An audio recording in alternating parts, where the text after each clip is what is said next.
I think as Edtech providers, you need to really sit down with those leaders when you're building a product versus build a product and then try to shoehorn it into a school system. And the Edtech providers that are able to do that are successful. Edtech providers that co-build with school districts and with leaders are successful.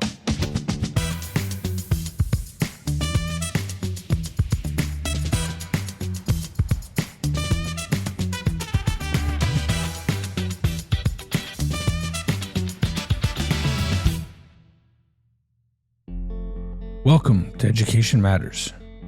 Today's episode marks the beginning of a new sub-series on education technology, where I'll be stepping slightly outside the usual format to provide EdTech leaders, startups, and founders with insight from some of the most experienced folks in the industry, as well as focus interviews with school district administrators on the needs, challenges, and opportunities of effectively integrating tech into the classroom.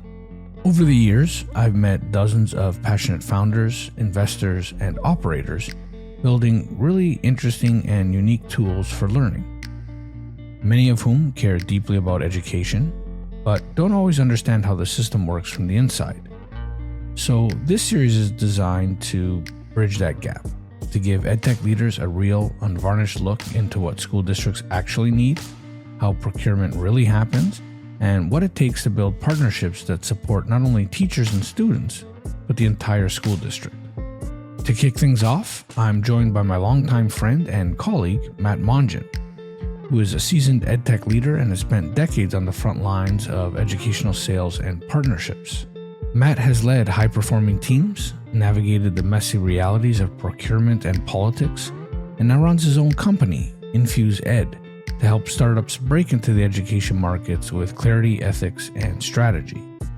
In this episode, we get into why most founders misunderstand how school districts actually buy, the difference between marketing to teachers versus solving problems for school districts on the whole, what to know about budget cycles, pilots, and decision-making timelines, why building relationships, not just features, still really matter, and what Matt looks for when helping founders find product market fit in K-12. Whether you're new to EdTech or a veteran trying to scale with more precision, this episode is full of practical advice. So without further ado, here's the first episode of our new EdTech series with Matt Monjan. Matt Monjan, welcome to the Education Matters podcast. Where do we find you today? Thank you, Jason. I am in Maryland, just north of Washington, D.C., about 14 miles as the crows fly, and you might hear some in the background. In a really clear day, you can get on top of one of our hills and see the monument. So that's where I am right now. That's awesome. And Matt, you have the distinguished honor of being the first guest on the podcast that's recording outside, and I love it. It looks great. Thank you very much. Yeah. Because I'm in this location, we're in a temperate zone, right? But which means that right now with climate warming, which is real, we have about more summer than we do spring and fall and a lot of winter. So you take advantage of when you can be outside. Well, I'm sure many of my Canadian colleagues that are listening to this understand exactly what you're talking about. With perhaps even a few degrees colder up here. So, Matt, with that, I've known you and worked with you for the better part of a decade, but can you give the audience a brief overview about you and your work? Yeah, sure. And it's been awesome getting to know and experience this journey with you, Jason. So before we met, I was still at Discovery Education. I was there for 14 years and led some partnerships teams there as well as a community team, and started my EdTech journey really at Discovery Education. Before that, I was working for a number of associations in Washington, D.C., running their professional learning operations, but made that transition to Discovery. Being a lifelong Marylander, born and raised, you either wanted to work at the Discovery Channel, which was headquartered in Maryland, started out of University of Maryland, or you wanted to work at Marriott right? Those are the big premier companies. I didn't really like going to hospitality, although you and I have certainly spent a fair amount of time in a Marriott. But definitely wanted to go to Discovery. And one day it happened to be that they had posted a job to help teachers understand how to use this new thing called streaming media in their classroom. And it was on T1 fractured lines, right? So really slow speeds, but how do you get a teacher to use a resource? And even back then it was under the banner of equity, so that no one, if, back in the day, if one teacher had the video cassette of Dr. Martin Luther King, then their class could watch it, but not everybody else could. So this really democratized that access where everybody could access. Maybe not at the same time still with bandwidth speeds, but that's where we came in and started to help teachers understand how to use them in the classroom. And from there, that's how my career went to a calling of helping educators, differentiate and use media in the classroom to reach all kids. Well, that's awesome, Matt. And I'm really excited to have you really as the first guest in what I'm calling a sub-series on Edtech, because you've really been there for, I want to say such a long time, but really a transitional and fundamental time in where tech really started exploding into the classrooms. And there's still, I think, a lot of confusion or, maybe it's blind spots as to what the realities look like on the ground for an ed tech company implementing in school districts, and really what it's like to even develop resources as an ed tech company to go into the public education space and support teachers and educators. So thank you for being the first one in this mini series. Right. As always, I want to just start giving a brief background of my guest. So can you give the audience a sense of, like, where and when did you grow up, and what was your educational journey like? Yeah, so my educational journey is still going. And I started, so I'm 53 years old. I grew up in Maryland and live in Maryland still.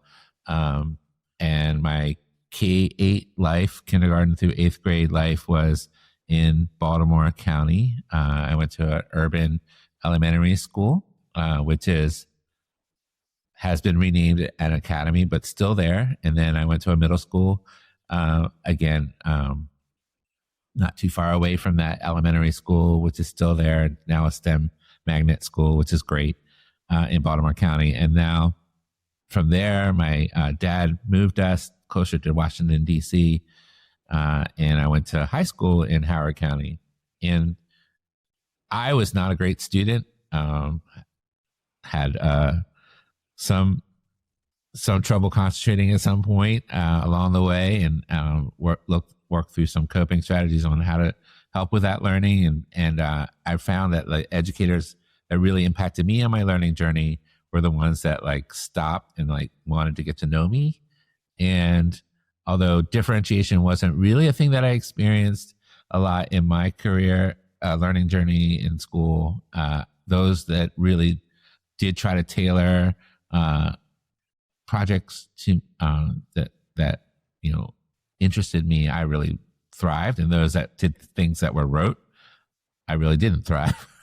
And so I think for me, that was a big awakening or understanding for me as I went forward into EdTech on how I like to learn. And now with a son and a daughter who've grown up in this digital age, it's been interesting for me to watch the shifts from EdTech and being on devices to, well, wait a minute, maybe we don't need to be on devices all the time, right? And understanding that and tackling that as a parent. And that's still been part of my learning journey today. Yeah. So Matt, anywhere along this learning journey, whether it was, high school, university or otherwise, what did you study that kind of most impacted how you work and think today? So it's interesting, Jason. So my mom, she's kind of a religious person, told me, she's like, I prayed and I think that like your pathway is you're going to be an educator someday. And I was like, no way, I'm not going to be an educator. And there's no way. Didn't, in high school, I was like, nah, I want to be, something else. They don't make money. I don't see I don't see it for me, mom. And I'm going to resist. And then after I graduated college, I went out to Arizona and worked for AmeriCorps doing teaching migrant workers how to learn English and be assimilated into the country. And so my mom was like, see, I told you. And it wasn't until I went to university that I started taking some classes. I thought, well, maybe I will be an educator. And I took some classes, and there was an amazing set of courses I took around differentiation and strategies around that. In high school, I was really good at Spanish and learning languages. So I was like, oh, I'll just be a Spanish major. And so then, and with a French minor is what I ended up doing. And then you couldn't graduate without having something else underneath that. So education was that underneath that for me. So my mom's like, see, I told you. And I was like, even then I resisted. I was like, oh, I'll do something else. But full circle came back to Discovery Education and found that I really enjoy working with educators and working with administrators and working with leaders to help kids, which is where I think my passion lies and where I took so long to realize where I needed to be. Hmm. In that journey, I know you've been all over the United States in districts and classrooms. Can you kind of describe some of the most inspiring things that you've seen along that way? Yeah, actually, I've been in Canada as well. So all the way from across the United States, but then in Halifax and to Moncton, which was one of my inspiring experiences. But for me, it comes down to a story that in Miami-Dade where I was still wrestling with, do I want to do more in education than what I'm doing right now? And we both had an amazing leader in Scott Kinney. And Scott's like, oh, you want to get more of a flavor? Okay. I'm going to send you to Miami-Dade and I'm going to send you to some turnaround schools. And I want you to go in and prepare some lessons with the educators and deliver them in elementary, middle, and high school. And this was part of a project with the turnaround team in Miami-Dade. So I'm like, yes, awesome. So I went there and I taught a lesson on the difference between heat and temperature, and using Discovery Education and some digital resources. And I had just this awesome experience where this elementary student, afterwards, it was between me, I was the last class before lunch. And this was a Title I school, and this is one of the meals that they were definitely going to get. And so they were standing around waiting for autographs afterwards because they thought I was part of the Discovery Channel. And I was like, look, I'll sign everything that you put in front of me, but you go to lunch, and when you come back, you'll have all this stuff.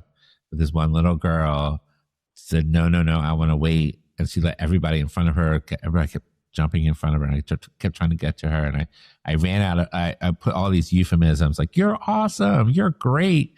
And I ran out of things to say and I wanted to do something really special for her. And I was like, what can I say for you that will make you feel special and know that how much I appreciate you? And she's like, oh, Mr. Matt, you can just say I'm cooler than heat. So I just thought that was that moment where like I had this connection with a kid, and she was learning and she was excited. And she had made this connection, this light bulb go off, and brought it back to what we were talking about. I was like, what, this is what it's all about. And I got to experience that for a day. I'd like to experience it more, but yeah, that was awesome. Fantastic. You've also worked with a ton of superintendents and education leaders across North America. Can you kind of describe for the folks for this series, which will be mainly startup edtech entrepreneurs, can you describe for them what really great leaders are like and why it's so important to engage with them along the process as they're developing resources and thinking about supporting public education? Yeah. So I've been doing this for close to 30 years now in this education space. And the one constant with leaders is that things are going to change. Politics will ebb and flow the way that education policy is delivered or is implemented. But the one constant is doing what's right for the kids and what's right for a community. And then empowering your educators and your leaders in your schools and your districts to do what's right versus doing like the fist approach and you're going to do this and we're going to take this initiative and that's it, right? No buy-in. So the leaders that I've seen be tremendously successful, like Dr. Aaron Spence or like Dr. Eli Bracey or, those two are from Virginia. What they've done, just top of mind, is they've done that approach of really like sitting down, being with kids, learning from them, coming from this culture of love. Dr. Lubell Brown does this too. And then looking at all the stuff that's trying to get in the way and clearing those hurdles and standing up to some of those hurdles, saying, no, we're going to do this because this is what's good for kids. I think that's the one constant that good leaders do. I think as ed tech providers, you need to really sit down with those leaders when you're building a product versus build a product and then try to shoehorn it into a school system. And the ed tech providers that are able to do that are successful. Ed tech providers that co-build with school districts and with leaders are successful. So, Matt, I would have done an introduction here where I gave folks a sense of your background, but I think here's a good opportunity to kind of describe what you're doing now for folks so they understand kind of the purview you have and the work that you're intimately involved with right now. Sure. So right now I have my own agency, an edtech consultancy called Infuse Edu. And really we work with edtech providers, whether they're nonprofit or for-profit, to help them scale their outreach, their partnerships. And we do that through advisory. We do that through connections with other superintendents. Or it could be also some type of work where we do help with building out and rolling out a product and helping look at what that go-to-market plan is and then executing it. That really came about 3 years ago. The idea started, I was working for a nonprofit, a large education nonprofit called ASCD, which is now ASCD ISTE, and decided, rather than represent one product or one company or one organization that might be doing great stuff, what if I could find the very best resources around the country or internationally and bring them to kids, especially in communities of need, especially in, historically disadvantaged communities. So that's the impetus for the work that I do. And that's where I vet who I want to work with. Matt, you've worked with some really large organizations that you mentioned, but at this stage you would have worked with, or you have worked with and are working with a ton of different ed tech companies, from startups to mid-size. Can you describe for folks what the best ed tech companies that you've come across have in common? Yeah, so I think it goes back to what I was saying earlier. The best ed tech companies are the ones that are, they may have already had a product in production that they built because they were like, this is a great idea. But when they go to school systems, realize that it doesn't have as much of a take, right? And the best ones have said, okay, let me rethink how my product is serving the communities that I'm selling into and work alongside the educators and leaders to either tweak or rebuild the product to meet those needs. The best ed tech companies that I work with also don't come from the lens of trying to grab all the resources and take and consume, but rather they make revenue and also give back to those communities. And they can give back not through giving back in the form of money, but they can give back in time, give back in supporting what the districts are doing with their communities, whether it be like a parent night or things like that, but being part of the fabric of the community versus trying to consume and be direct to a community, if that makes sense. Yeah, it does. Maybe I can have you put a finer point on the latter there. What are some of the common mistakes that you see edtech leaders or edtech companies make over and over again? I think it's really prevalent now, Jason. The mistake is with AI, you can build and rapidly build a prototype or build a product, which is great. That's a great thing to be able to do with AI. But if you're not building because you're going to have impact with a school system that you're trying to sell into, i.e., helping students read better by third grade or and whatever the initiative is from the district, and you're just building to sell, that's a mistake, right? That building just to cash out is the mistake, and that's the finer point I'm trying to make. If you're building with intention, with the idea that I'm building this in collaboration with school systems that I'm working with, and there are thousands of school systems in the United States, but there are central themes that all systems tackle with. So really being intentional and sitting with leaders as you build or refine, I think that is the way to be successful. And if you don't do it, you'll be unsuccessful or just another piece of noise amongst the thousands of other ed tech and now AI pieces that are out there. Yeah, no doubt there's going to be a proliferation of all kinds of tools and solutions. Like that's always something that I worry when I see. It's like we got a solution, right. And oftentimes they haven't, to your point, understood the problem. Do you have any examples or recommendations for how a small ed tech company that's really just bootstrapping their operation should go about this? Because it can be daunting, could be intimidating for people that are unlike us that know how to navigate the system. What recommendations would you give to them on how to go about it the right way from the onset? Yeah, so I think it doesn't matter if you're in the US or Canada or London or Asia.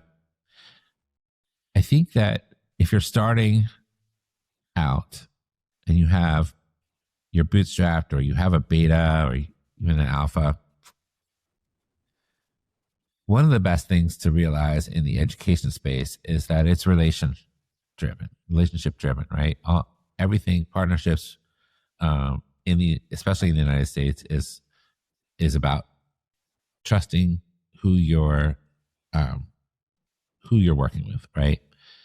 From an ed tech provider, you have to understand that in the United States, as in Canada, as in other places, the dollars that are being spent are not necessarily owned. They're not dollars from the school system, right? They're taxpayer dollars from the people that live in those communities and are vetted and are scrutinized and are fought over. So when a district says, I'm going to spend with you, they have to understand that you're going to be there in the long term, right? They're not going to get burned.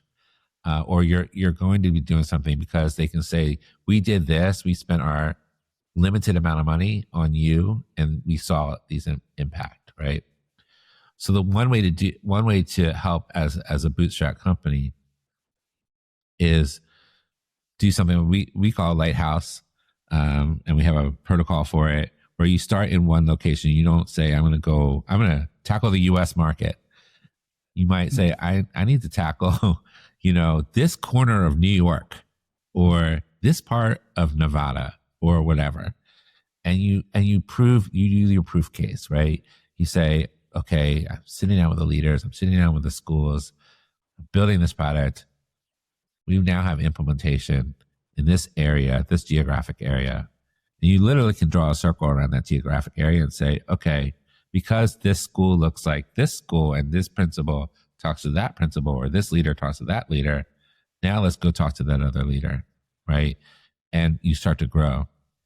And what I've noticed along my years here is that district leaders, superintendents, really good superintendents make other superintendents. So I'll go back to Dr. Aaron Spence, and he's now in Loudoun County. Before he was in Loudoun County, he was in Houston way back when he was becoming a superintendent, right? And he had an amazing superintendent leader, Dr. Terry Greer. And in Dr. Greer's staff, he also had Dr. Mark Bedell and others, Dr. Dance, and they all kind of worked together. Well, what Aaron learned, Dr. Spence learned, was that if he could create amazing leaders amongst him, then they would go out and become superintendents and be really great leaders in that vein. So he created, or he helped bring out Dr. Amy Cash, who's now in Henrico, or Dr. Dance brought Verletta and Mark Bedell.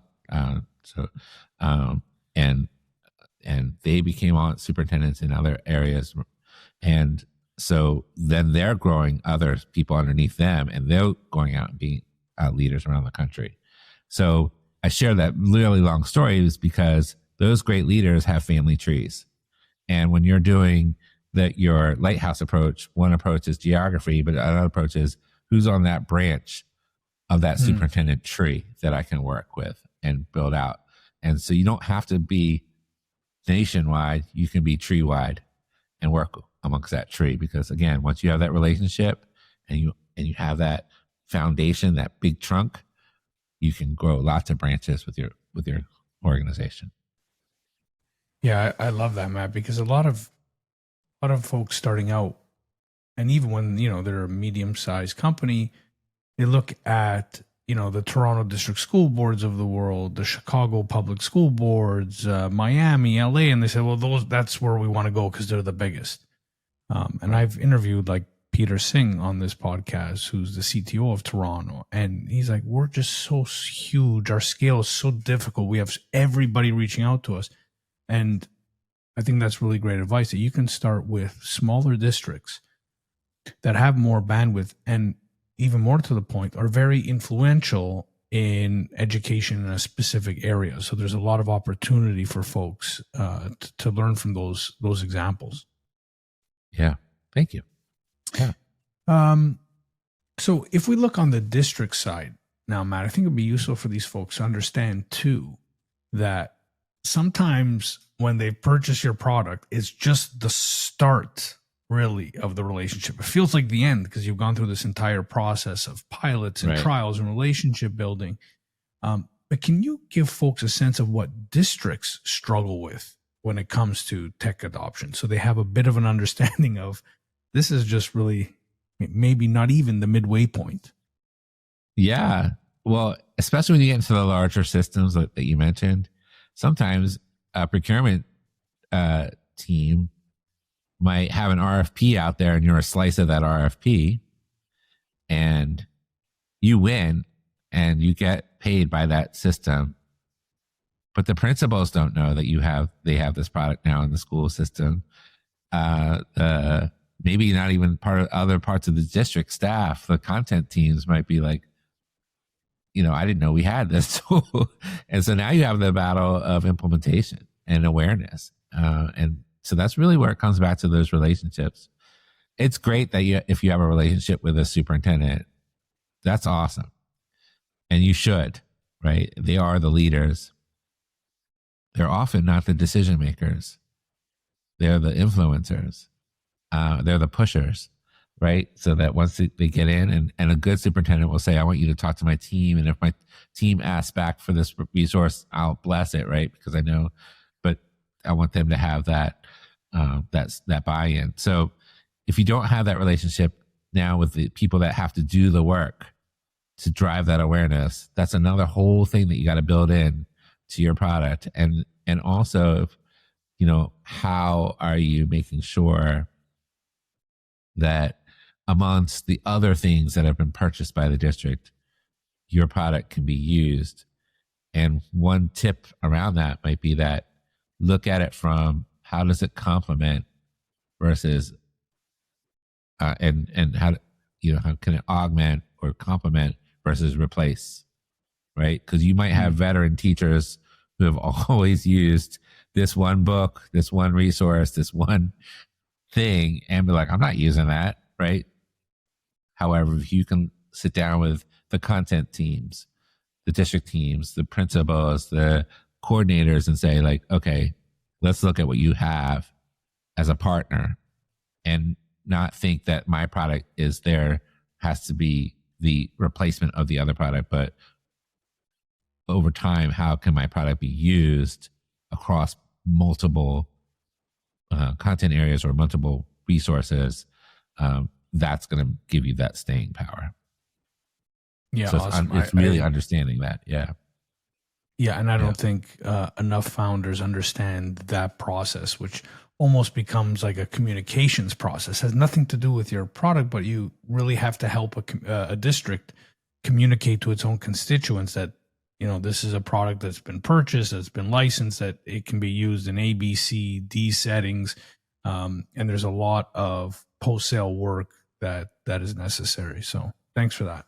There's more post-sale than there is than there is sale. That's the hard part. Yeah. Right. Yeah.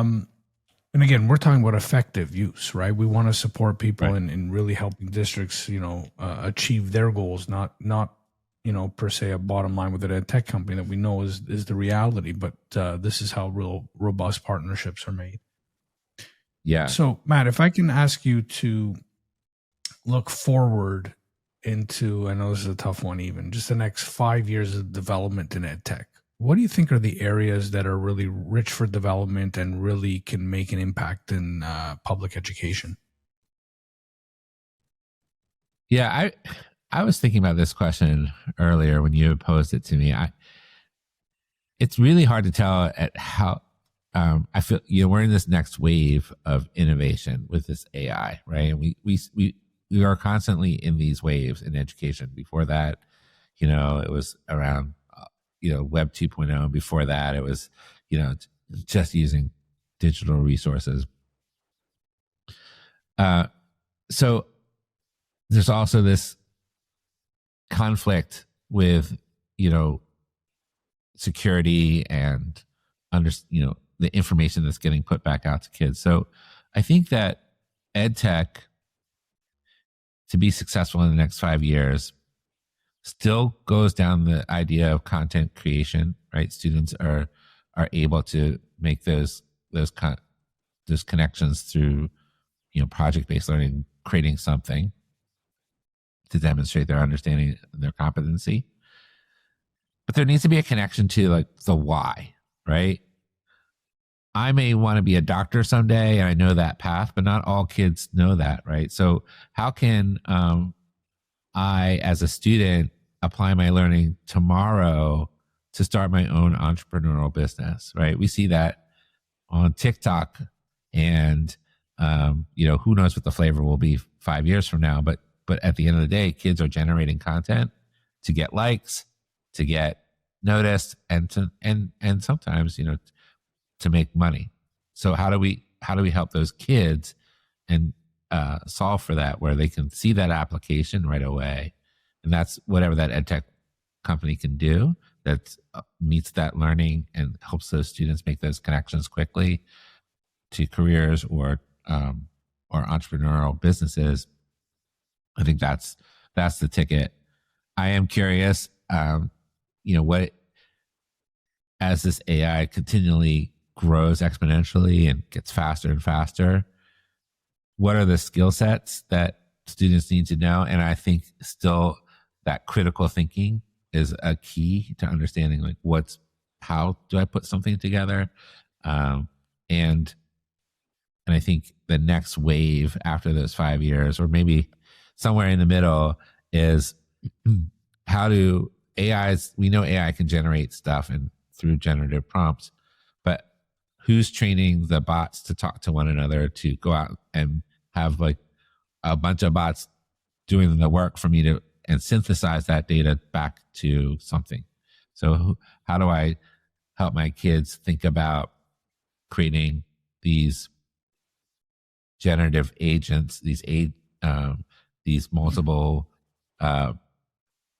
AI tools and aggregators and generators to create something connected, if that makes any sense. So, for example, like we know that we can have somebody go out and find plane fares, and we know that somebody can go out, or a bot can do that, and we know a bot can go out and find hotel fares. But if I was to do that from a learning perspective, like what if I was to map a journey from a modern day journey for Columbus, right? How would he get to all the way to where he needs to go in the East Indies and then beyond? Or would he make the mistake of trying to find that passage if he had these bots? And what would those bots do to create that pathway? And I'm working on a product right now sort of with that idea in mind, where students can solve for a problem in their local community. So in Maryland, where I live, we live near the Chesapeake Bay. We have farms on the Eastern Shore that feed the country. A lot of their residual waste or things get fed back into the bay and pollute the bay. Well, what if students could figure out, okay, using Google Maps and other overlays, could I see where that sediment is running off and maybe create like an offset program like we do with carbon, or do a program where I help farmers in these areas that are polluting to do less pollution, right? And using AI and other tools like that to create a tool that I can create my own little entrepreneurial business, and impacts and do good impact. So that project-based learning, I think. Yeah, project-based learning, but then it's acting in the world for a lot of ethical reasons. I think, like, to me, I agree with you. That's the ticket, right?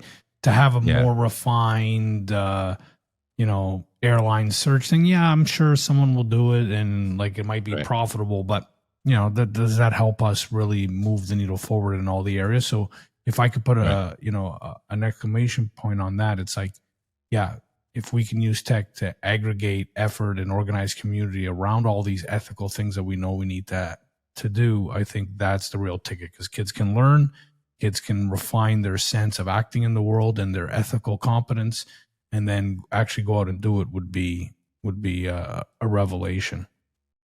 Yeah. And it wouldn't be just, be like high school, right? It would be all the way down to elementary school. How do I do that? Exactly. Yeah. I love it. Yeah. So I think that's the next wave. So maybe I preempted this next question, but one of my favorite questions is always, because it forces folks to use their imagination and strip down all the perceived barriers that we have about changing the system, is if I gave you a magic wand and you could do anything to the education system, but I'm going to ask you to have a particular view to Edtech in this answer. And if you could do anything to change the system, what would you do? If I could change anything specific to Edtech, I think I think it's just, again, leading with that social impact lens, the what's good for kids versus what's good for my investor or my revenue, and building accordingly. I think that's the magic wand. If I could, Jason, when we were at Discover Education, we had great leaders. And one of the mantras that we lived by was do well by the school first, do well by the community first. And in turn, by doing that, you will do well.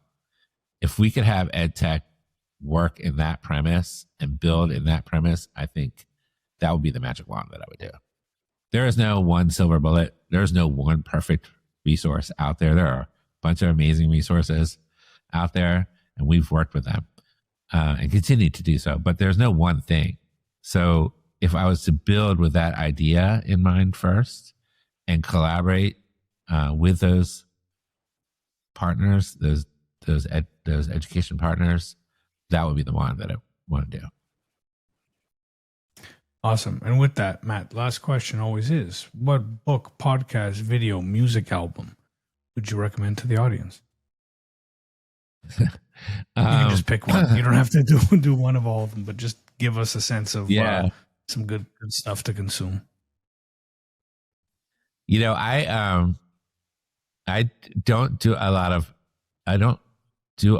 of podcasts. I listen to a lot of junky stuff too, but bubblegum stuff, right? But I like Dr. Cedar Narcisse's podcast.